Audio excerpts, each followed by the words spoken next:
আজকে সারা দিন জুড়ে প্রচুর কাজ রয়েছে। সব কাজ মেটানোর জন্য আজকে বেশ অনেকটা সকাল সকাল ঘুম থেকে উঠতে হয়েছে। ঘুম থেকে ওঠার পরে এক কাপ চা না খেলে আমার দিন শুরু করা সত্যিই খুব মুশকিল, তাও যদি আবার এত সকাল সকাল হয়। তারপর স্নান সেরে চলে এসেছিলাম মন্দিরে, মায়ের পুজো সেরে একেবারে রান্নাঘরে। আজকে আর টিফিনে রুটি হয়নি, একবারে ভাত হয়ে যাচ্ছে। তাই সিম্পল মেনু দিয়েই সবাই খাওয়া দাওয়া করেই বেরিয়ে যেতে হবে। ভাত আর এদিকে হচ্ছিল বেগুন ভাজা।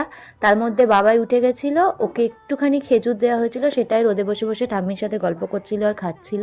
এদিকে আমার রান্নাঘরের কাজ প্রায় মোটামুটি কমপ্লিট, ভাতটাও হয়ে গেছে, বেগুন ভাজাটাও প্রায় হয়ে এসছে। আর এদিকে দুটো মাছ কাটা হয়েছে, সেটা দিয়ে ঝোল হবে জ্যান্ত মাছের। ওই আলু, মটরশুঁটি, পেঁপে, বিনস, গাজর এই সমস্ত কিছু দিয়ে একটা ঝোল মতো হচ্ছে। তো চলো, ভিডিওটা কেমন লাগলো জানিও। তোমাদের সঙ্গে আবার নেক্সট ভিডিওতে দেখা হচ্ছে। বাই।